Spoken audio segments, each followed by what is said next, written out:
G'day to all my friends and family, and welcome to this episode of Jim's 5am Club.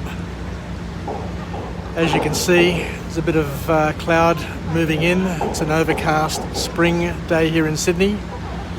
Temperatures are mild, but what I'm going to do is just go on a ferry ride to Mossman Bay and back. I'm in between appointments at the moment, so I've got a dental appointment which was scheduled for 4 o'clock, but I've moved it forward to 2 o'clock. Work finished early today, so I've got a little bit of time to use up. So I thought I'd be a little bit more productive than normal and do a 5am club. And today I want to run through a book summary. And the book that I've chosen for this episode is entitled The Hidden Habits of Genius, and the author is Craig Wright. And this book is all about trying to identify and understand the ingredients of genius and what makes a mastermind. So without further ado, we'll just kick off with some of the key points that have been extracted from this book. And one of the first points that this author makes is that Picasso, as well as many other masterminds and geniuses of the past, adopted a childlike, juvenile way of thinking. And what is meant by a childlike and juvenile way of thinking? How can we understand this better, and how can we incorporate this into our own lives to make us better prepared to accessing and being probably stronger at thinking and getting things done in our lives? The first formal point that comes from this book is where the author gives us a call to action.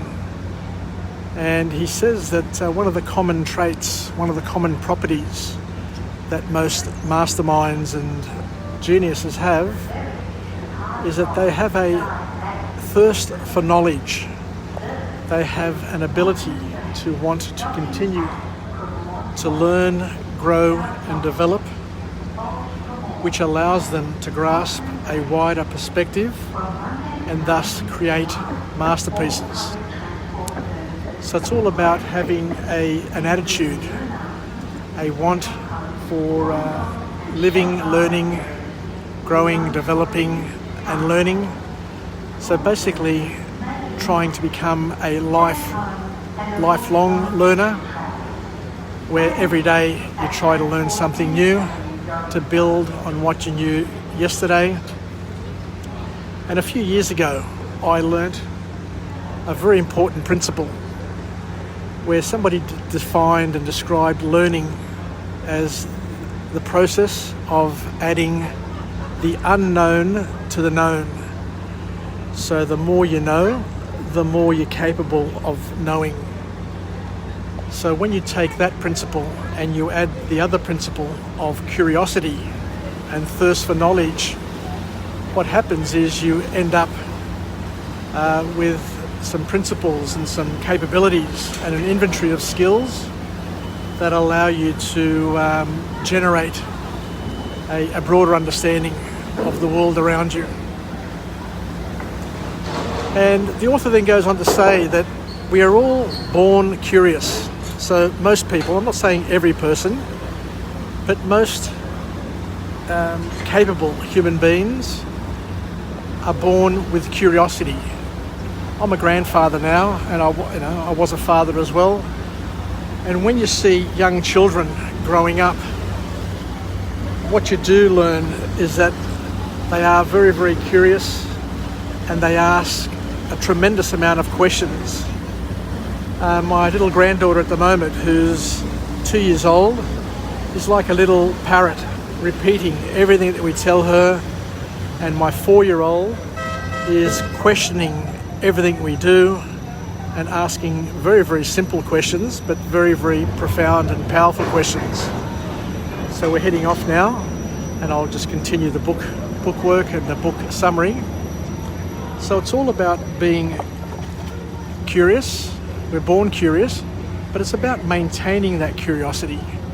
Because what the author here says is when you're young, not only are you curious, but you have a deep level of curiosity that allows you to absorb and learn constantly, which is an important point and probably one of the key messages to come out of this book.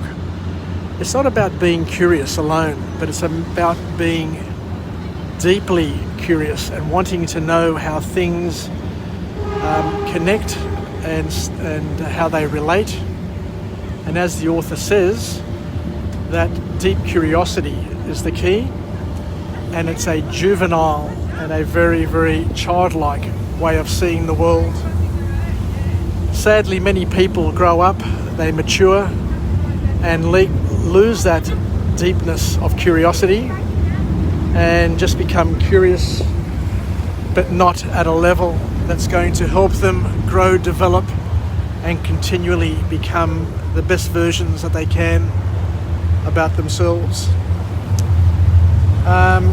The author uses some examples, and he uses Da Vinci as an example, saying that Da Vinci was both curious and restless.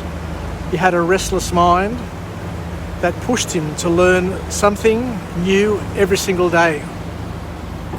So it's not about just learning, it's about continuing to learn, and it's a little bit like compound interest. 1 + 1 + 1, but when you square it and cube it,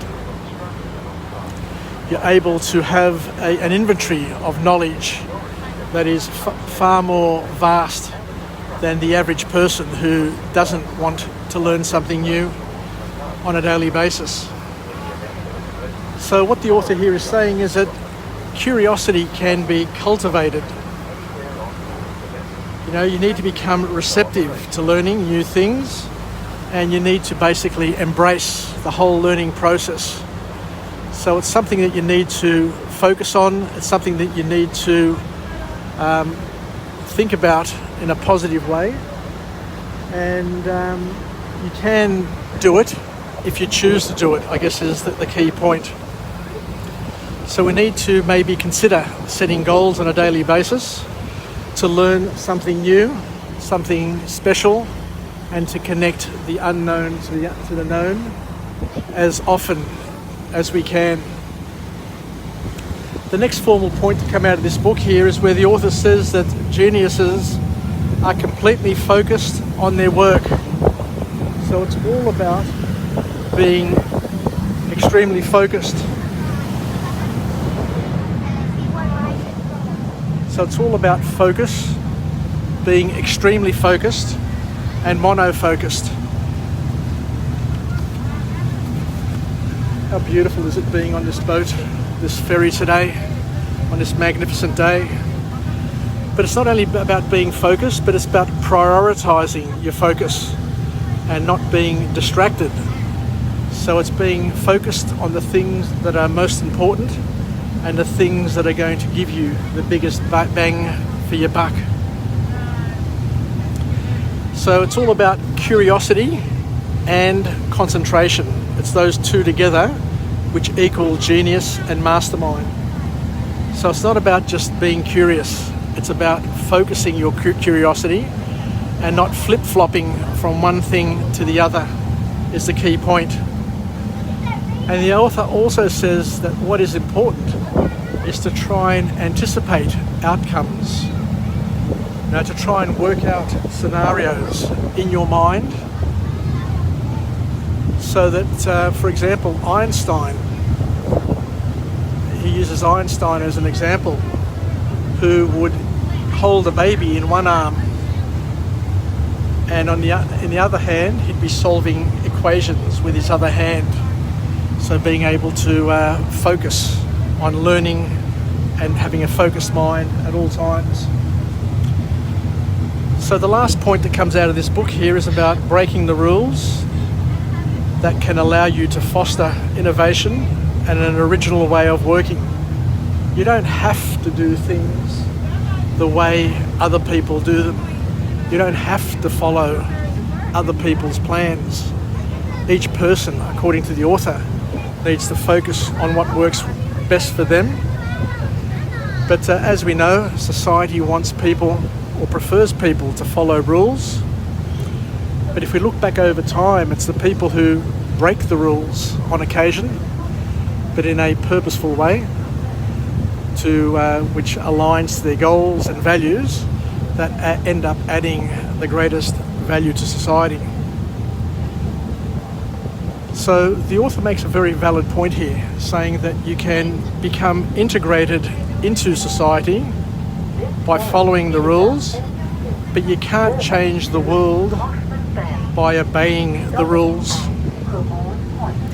So the bottom line is, from the author, is that we all need to take risks, calculated risks, that may help us become bigger, better and better contributors to the world around us. So I think I'll leave it there. So thank you very much for joining me on this episode of Jim's 5am Club, on this journey across the magnificent Sydney Harbour. And I think we'll leave it there. So I look forward to catching up with you again from a different location with a different message, a message of empowerment. And happy rest of the day, happy rest of the week, and happy long weekend to all my friends and followers. It's Jim here signing off from Jim's 5am Club, and we'll chat again shortly from a different location with a different message, and I look forward to sharing and being partners in each other's growth and development. Bye for now. Yassas.